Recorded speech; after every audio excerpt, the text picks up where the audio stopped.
네, 오늘 우리가 함께 나누실 하나님 말씀은 구약성경 사사기 17장입니다. 사사기 7장 1절부터 13절까지 말씀이 오늘 본문이고요. 1절부터 6절까지만 제가 봉독해 드리겠습니다. 에브라임 산지에 미가라 이름하는 사람이 있더니 그의 어머니에게 이르되 어머니께서 은 1,100을 잃어버리셨으므로 저주하시고 내 귀에도 말씀하셨더니 보소서 그 은이 내게 있나이다. 내가 그것을 가졌나이다 하니 그의 어머니가 이르되 내 아들이 여호와께 복받기를 원하노라 하니라. 미가가 은 1,100을 그의 어머니에게 도로 주매 그의 어머니가 이르되 내가 내 아들을 위하여 한 신상을 새기며 한 신상을 부어 만들기 위해 내 손에서 이 은을 여호와께 거룩히 드리노라. 그러므로 내가 이제 이 은을 내게 도로 주리라. 미가가 그 은을 그러나 그의 어머니에게 도로 주었으므로 어머니가 그 은 200을 가져다가 은장색에게 주어 한 신상을 새기고 한 신상을 부어 만들었더니 그 신상이 미가의 집에 있더라. 그 사람 미가에게 신당이 있으므로 그가 에봇과 드라빔을 만들고 한 아들을 세워 그의 제사장으로 삼았더라.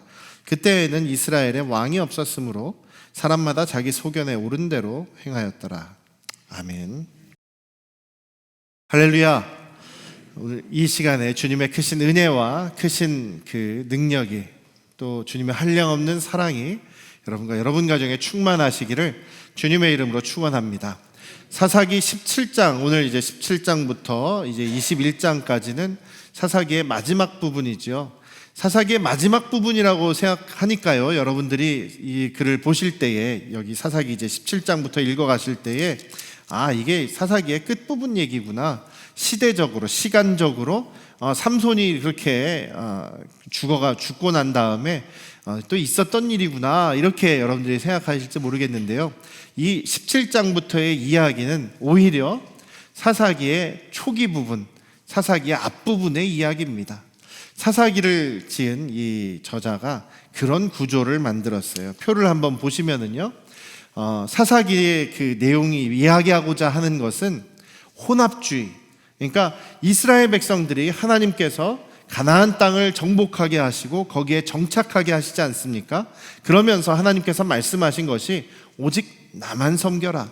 그리고 그 가나안 땅에서 이제 들어가게 되면 하나님께서 하나님의 백성으로서 하나님의 뜻에 맞게 살게 하시기 위해서 하나님이 율법을 주셨죠. 모세를 통해서 계명들을 주셨습니다. 그것을 요약한 것이 십계명이죠. 그래서 그 계명을 지킴으로 인해서 하나님만을 섬기는 백성이 되고, 또 하나님이 그래서 보호하시고 하나님이 번성하게 하심으로 다른 지역의 다른 이방 민족들이 하나님을 다 같이 섬기게 하기 위한 것이 하나님의 목적이었습니다. 그런데 사사기가 시작하자마자, 여호수아가 죽자마자 이스라엘이 변질되기 시작합니다. 벌써 여호수아 때에도 많은 사람들이 우상들을 가지고 있었어요. 개인 우상들을 가지고 있었습니다. 여호수아가 죽고 나서는 그것이 더 심해졌어요. 혼합주의라고 하는 것은 하나님도 섬기고 여호와 하나님도 섬기고 우상도 섬기는, 이방신들도 섬기는 그것을 얘기합니다. 신앙이 혼합돼 버렸다, 짬뽕돼 버렸다, 그런 얘기죠. 그래서 그 혼합된 신앙, 변질된 신앙 때문에 이스라엘이 점점 무너져 버립니다. 신앙적으로도 무너질 뿐만 아니라 그들의 삶도 그 이방 족속들에 의해서, 블레셋 족속, 암몬 족속, 여러 가지 족속들에 의해서 고통을 당하게 되는 그런 모습이 바로 사사기에서 기록되어 있는 것이죠. 그럼에도 불구하고 하나님께서는 이스라엘을 구원하시려고 무진 애를 쓰십니다. 사사들을 통해서 이스라엘을 구원하시려고 하시지만 그 이스라엘 백성들은 점점 더 하나님을 무시하고 하나님을 잊어버리고 하나님을 떠나버리게 되는 그런 모습이 바로 사사기의 역사라는 것입니다. 그래서 사사기의 처음 부분, 사사기 1장부터 3장 5절까지는 여호수아가 죽고 나서 이 이스라엘 백성들이 하나님을 잊어버렸다, 그들의 신앙이 변질돼 버렸다라는 것을 이렇게 이야기를 하고, 그리고 나서 이제 그 사사들의 역사가 나오죠. 사사들 시대에 하나님께서 얼마나 이스라엘을 회복시키고 구원하시려고 노력하시는가. 이스라엘은 그렇지만 얼마나 하나님을 자꾸만 무시하고 저버리고 있는가. 어떻게 이스라엘이 무너지는가라는 것을 중간의 내용에서 사사기 3장 6절에서 16장 31절 삼손의 내용까지 그것을 이렇게 설명해 주고 있습니다. 그리고 나서 사사기 17장 1절에서 21장 끝까지는요, 이 처음에 이 사사기 처음 시대, 여호수아가 죽고 나서 하나님을 잊어가는 시대, 신앙이 변질되는 시대라고 했는데 그 모습이 어떤 모습이냐, 어떻게 변질돼 버렸느냐, 하나님을 잊어버린 삶이 어떤 삶이냐라는 것을 실제 예를 보여주는 것이 17장부터 이야기다라는 것입니다. 오늘 여기에 등장하는 사람이 17장에 등장하는 사람이 세 사람이 등장을 하죠. 주요 인물이 미가라는 사람하고 미가의 어머니가 등장을 하죠. 그리고 한 레위 청년이 등장을 합니다. 미가의 집에 이제 자기 가족의 제사장이 되는 레위 사람이 등장을 합니다. 레위 청년이라고 나와 있어요. 그런데 17장에서는 레위 청년이라고 기록되어 있는데 이 사람이 이제 17장하고 18장이 연결되는 말씀인데요. 18장 30절에서 뭐라고 얘기하냐면 이 사람은 모세의 손자다. 모세의 큰아들인 게르솜의 아들인 요나단이다 라고 나와 있어요. 그러니까 이 17장의 내용은 여호수아가 죽고 난 지 얼마 안 되었을 때 얘기다라는 것이죠. 사사기 초창기의 얘기다라는 겁니다. 18장 1절에서 다음 주에 다루겠지만 단지파가 아직 자기들이 정착하지도 못하고 있다. 자기들이 정착할 땅도 지금 정하지 못했다라는 그런 이야기가 나옵니다.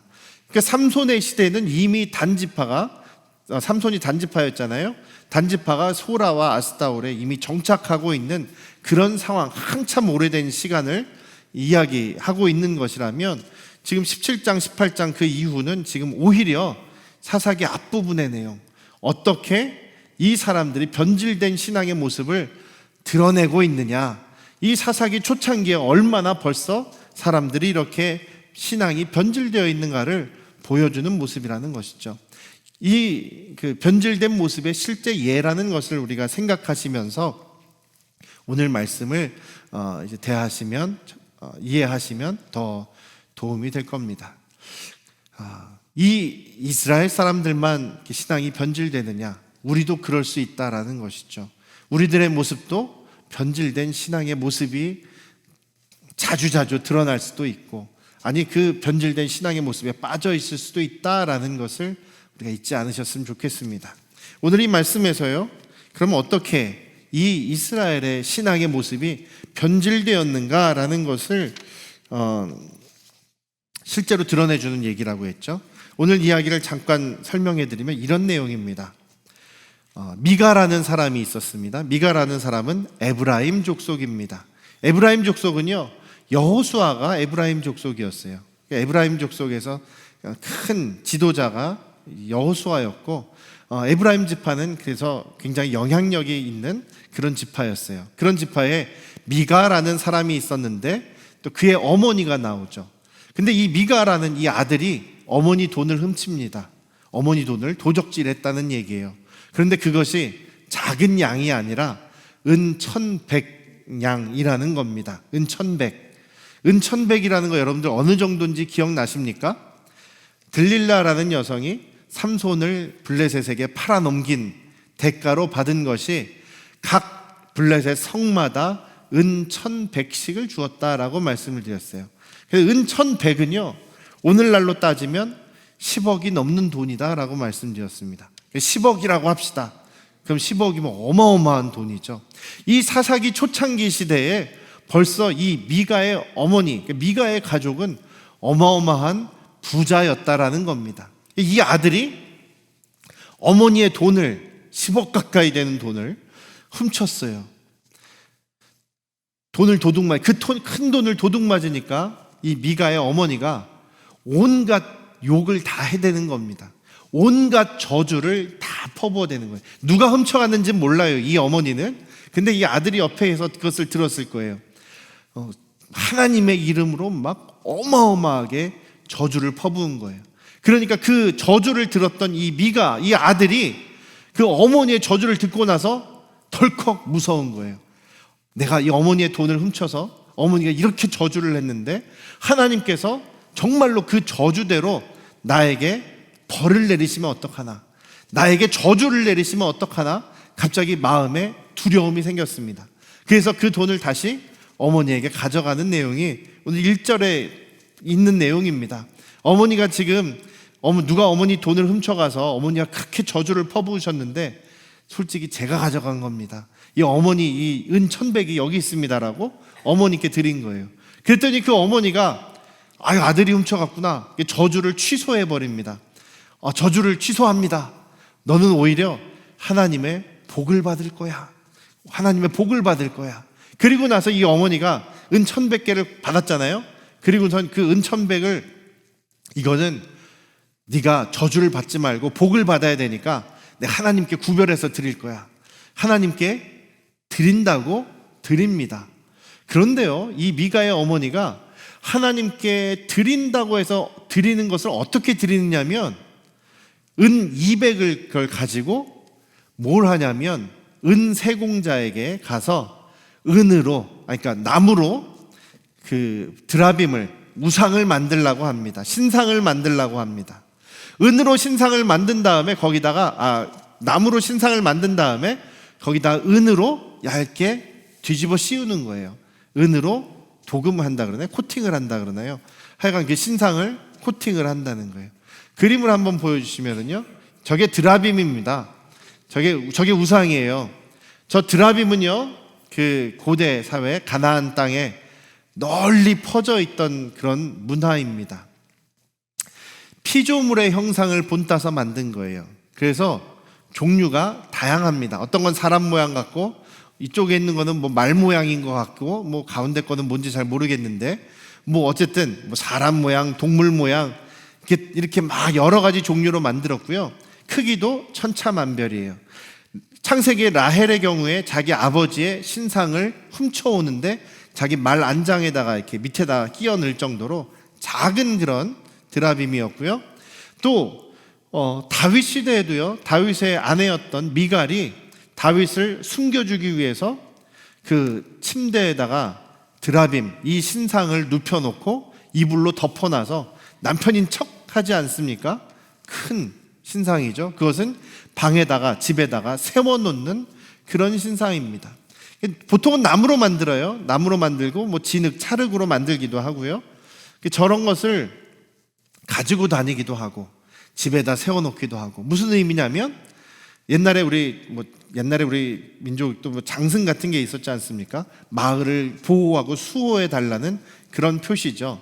그런 것처럼 우리 집을 보호해 주시고 우리 집을 복을 주십시오라는 의미의 가정신이에요. 가족신 같은 그런 드라빔, 저런 신상들이 그 당시에 너무나 널리 퍼져 있다라는 겁니다. 이 어머니가 저걸 만들었다는 거예요. 나무로 저걸 만든 다음에 거기다 은을 칠해 놓습니다. 근데 마침 미가라는 이 사람의 집에는 자기 집에 신당이 있었다는 거예요. 산당, 제사 드리는 그런 신당이 있었다는 거예요. 그래서 저 드라빔을 그 신당에다가 세워 놓습니다. 그리고 뭐라 그래요? 이것이 하나님이다. 내가 이렇게 하나님의 형상을 은 200이나 들어가가지고 2천만 원 정도 들어가가지고 이렇게 2천만 원인가요? 2억인가요? 한 2억 정도 들어가지고 이렇게 멋있게 꾸몄으니까 이제 하나님은 나에게 저주가 아니라 복을 주실 거야 라고 착각하고 있는 거죠. 그 다음에 그뿐만이 아니에요.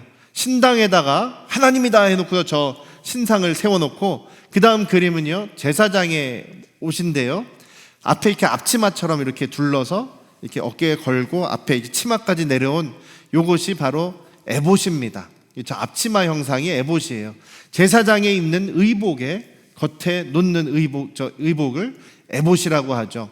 에봇의 앞에 가슴판에는요, 이 12개의 보석이 있습니다. 각 민족, 지파를 상징하는 12개의 보석이 달려 있고, 그 다음에 그 안에다가, 가슴 이 안에다가 우림과 둠밈이라는 돌 2개를 집어넣습니다. 그래서 뭐 하나님의 뜻을 아는데 이렇게 결정하는 그런 역할을 하는 것을 돌 2개를 여기다 놓고 다니는 그런 것이죠. 그 에봇입니다. 그것을 만들어 가지고 또 신당 안에다가 진열을 해놨다는 거예요. 거기에서 끝나는 것이 아니라 자기 아들들 중에 한 명을 저 에봇을 입히고 하나님께 제사드리는 제사장으로 삼았다는 거예요. 그런데 그게 아무래도 자기네 에브라임 지파니까 별로 이렇게 정통성이 없어요. 그래서 마침 미가의 집에 한 청년, 레위 청년, 18장에서는 모세의 손자인 요나단이라는 사람이 오게 되죠. 이 사람이 오게 되었을 때 이 사람을 자기 가정의 개인 그런 제사장으로 고용을 하는 겁니다. 1년에 은 10개라고 하니까 우리 돈으로 지금 계산으로 한 1,000만 원 정도라고 생각하시면 되겠네요. 그 정도 연봉을 주고 옷도 한 벌 주고 또 같이 살면서 숙식을 해결해 주고 자기 아들처럼 삼아서 그 사람을 자기의 가정 제사장으로 삼았다는 겁니다. 이 미가의 가정 이 모습이 지금 어떻습니까? 이상하지 않습니까? 제대로 된 것 같지가 않고 신앙생활 이상하게 하는 것 같죠. 여호와 하나님께서 이스라엘 백성들에게 정말 하지 말라라는 것, 그런 것을 한 10가지로 압축해 놓은 것이 10계명 아니겠습니까? 첫 번째 계명이 뭡니까? 너는 나 외에 다른 신을 너에게 두지 말아라. 다른 신을 섬기지 말아라 라는 게 첫 번째고, 두 번째는요, 너를 위해서 우상을 만들지 말아라. 하나님의 형상도 만들지 말고 어떤 피조물의 어떤 형상이든지 만들지 말고 그거를 너에게 두지도 말고 그것을 위해 절하지도 말아라. 하나님께서 싫어하시는 것이 우상입니다. 근데 이스라엘 백성들은 참 고집스럽게도 계속해서 우상을 만들고 가까이 합니다. 그러면서도 이것이 하나님이다라고 이들은 우상을 만들어 놓고 하나님이라고 얘기한다는 거죠. 애굽을 나온 다음에 광야에서 금송아지를 만들어 놓고 이것이 하나님이다라고 막 예배하고 제사하다가 하나님께 그렇게 야단을 맞았음에도 불구하고 이스라엘 사람들은 눈에 보이지 않는 것을 참지 못하는 거예요. 우리 사람들은 죄성이 있어서 눈에 뭔가 자기가 잡혀야 돼요. 눈에 뭔가 보여야 되고 내가 뭔가 원하는 대로 할 수가 있는 신, 내가 원하는 대로 내 소원을 들어주는 도깨비 방망이 같은 그런 신들을 좋아한다라는 것이죠. 근데 우리 하나님은 어떻습니까? 우리 눈에 보이지 않습니다. 우리 생각을 초월하시는 분입니다. 우리가 잘 이해할 수 없는 분이십니다. 그리고 또 우리가 잘 상상할 수도 없는 분이 바로 우리 하나님이십니다. 하나님께서는 너희는 나를 만들지 말아라. 어떤 형상으로도 만들지 말아라 라고 하나님께서 말씀하시는데 그것을 견디지가 못하는 거예요. 자기 소원을 들어주는 신이었으면 좋겠고 자기 눈에 좀 보이는 신이었으면 좋겠다는 거죠. 드라빔도 여러 가지 피조물의 형상을 가지고 있죠. 그래서 이 생물은 복을 상징한다. 이 피조물은 다산을 많이 출산을 많이 하는 것을 상징한다. 이 신은 돈을 상징한다. 얼마나 눈에 확 보입니까? 그러니까 자기 목적에 따라서 그런 신상들을 여러 종류를 세워놓고 혹은 가지고 다니면서 자기들의 뜻대로 복을 받기 원하는 것이 바로 이스라엘 사람들의 모습이라는 것이죠. 하나님께서 분명히 나만 섬겨야 하고 나의 모습을 신상으로 만들지 말라라고 말씀하셨음에도 불구하고 이들은 지금 변질되어 버렸어요. 신앙이 하나님의 말씀도 없고 하나님의 법도 지키지 않는 그런 모습입니다. 하나님을 드라빔 신상으로 만들어 놓고 제사를 하고 있죠.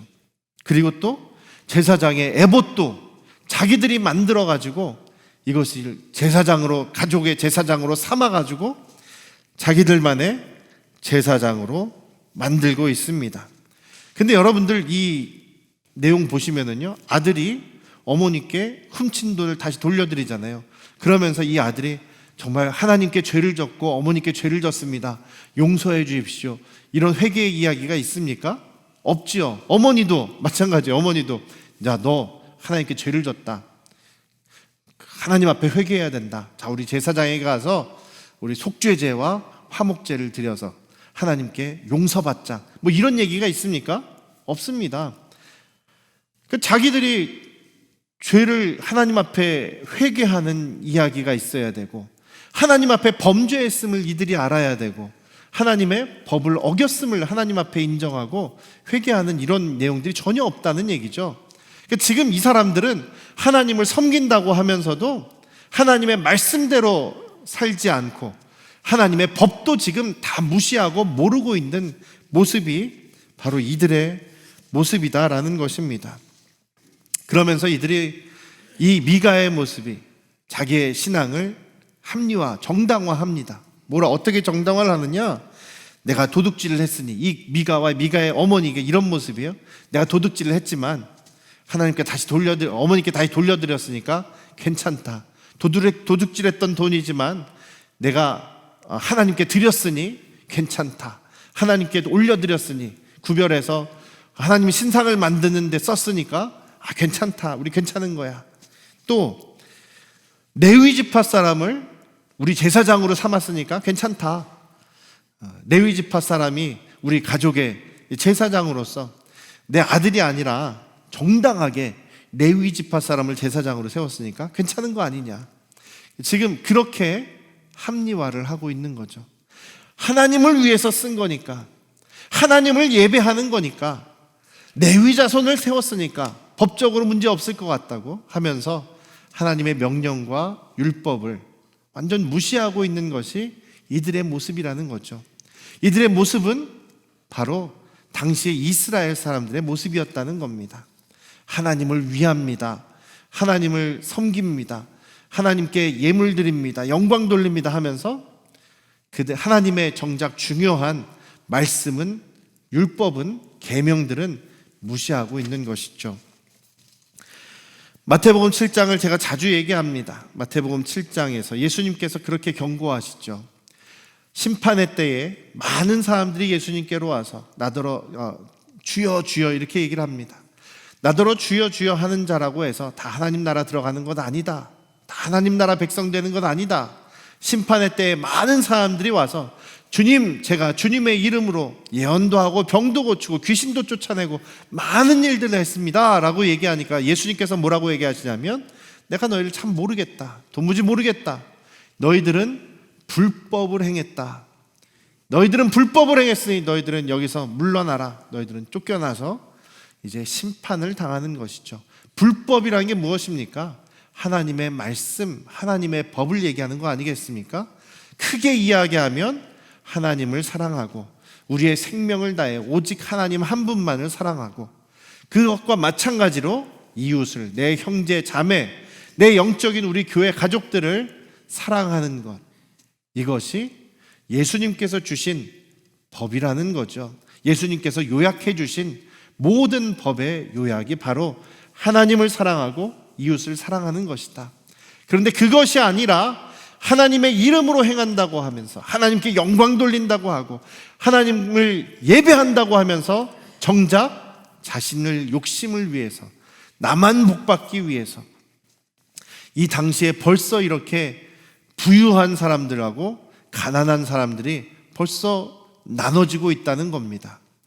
하나님께서 이스라엘 백성들을 이집트에서 불러내셔서 가나안 땅에 정착하게 하시면서 가장 중요하게 강조하신 것이 너희들이 가족 숫자대로, 사람 숫자대로 땅을 잘 분배해서 가난한 사람들이 없게 해라. 혹은 가난한 사람들이 생기게 되면 그들을 노예로 삼거나 그들을 착취하지 말고 그들을 돌보고 도와주어라. 너희들이 같이 그것을 해야 한다라고 하나님께서 말씀하셨거든요. 그런데 벌써 미가의 집에 온 모세의 손자 요나단의 모습을 보면 그 당시에 얼마나 이런 빈부의 격차가 벌써 많이 생기고 사람들이 서로 돌봐주지 않았는지를 볼 수가 있어요. 왜냐하면요, 7절에 보시면 17장 7절을 읽어드리지 않았지만 7절에 보시면 유다 가족에 속해, 유다 지파에 속해 있는 유다의 베들레헴에 한 청년이 있었는데 그 사람이 레위인이었고 거기에 거류했다. 거류했다는 얘기는 잠시 머물러 있었다는 거예요. 왜 머물러 있었냐면 거주할 곳을 찾기 위해서였다는 건데, 거주할 곳을 찾고자 다시 베들레헴을 떠나서 이 에브라임 지파가 있는 에브라임 산지까지 흘러 들어오게 되었다라는 것이죠. 그런데 여러분들 여호수아서 21장 27절을 보시면, 여호수아서 21장에 보면 레위 지파에 대해서 레위 지파에게는 이 땅을 주어라. 레위 지파에게는 땅을 아예 영토를 주지 않고 레위 지파는 다 찢어져서 각 다른 지파와 함께 살게 되어 있는데, 다른 지파에서 이 레위 지파 사람들에게 땅을 줘야 돼요. 근데 21장 27절에 보면 이 게르솜 자손들에게, 그러니까 모세의 큰아들인 게르솜 자손들은 어디에서 살게 되어 있냐면, 어디에 땅을 받게 되어 있냐면 요단강 동쪽편, 요단강 동쪽편에 므낫세 반쪽 지파가 차지하게 될 그 땅에서 고란 땅을, 그리고 또 다른 성 하나를 해서 도피성과 성 하나를, 두 개의 성을 받고 그 주변에 땅을 받아서 거기서 이제 먹고 살도록 정해져 있다라는 겁니다. 여호수아 때 그렇게 정해서 약속을 했어요. 그런데 그 땅을 안 줬다는 거죠. 므낫세 사람들이 영토를 차지하고 보니까 아까운 겁니다. 우리가 얼마나 힘들게 차지했는데 남주기 아까운 거예요. 자기 같은 친척이라고 하지만 레위 지파에게 주기 아까워서 안 줘버린 겁니다. 레위 지파 이 게르손 자손들이 거기서 땅을 받지 못하니까 어떻게 합니까? 다른 데로 가봐야 되는 거죠. 그래서 또 큰 지파인 유다 지파에 가가지고 또 찾아본 겁니다. 우리에게 땅 주시겠습니까? 어디 거할 처소를 좀 주시겠습니까? 유다도 안 준 거예요. 그래서 에브라임까지 흘러오게 되었다는 거죠. 지금 벌써 사사기 초기에 이스라엘 백성들은 하나님의 말씀을 완전히 무시해버리고 자기들의 욕심만을 채우기 위해서 이 미가와의 이런 가족들과 같이 큰 부자들도 생기고, 이 레위 청년 게르솜의 아들같이 가난하고 자기 땅도 받지 못하는 그런 불균형이, 불합리한 일들이 생기는 시기가 바로 이때라는 겁니다. 그러면서 하나님만을 섬기고 하나님의 말씀만을 붙잡아야 되는 이 사람들이 벌써 변질돼 가지고 신앙이 변질된 신앙으로 우상을 가지고 살아가고 하나님을 우상처럼 만들어 놓고 이게 하나님이다라고 살아갔던 것이 이 당시의 모습이라는 것이죠. 근데 오늘날 우리들은 안 그렇냐 이겁니다. 저와 여러분들의 모습은 어떻습니까?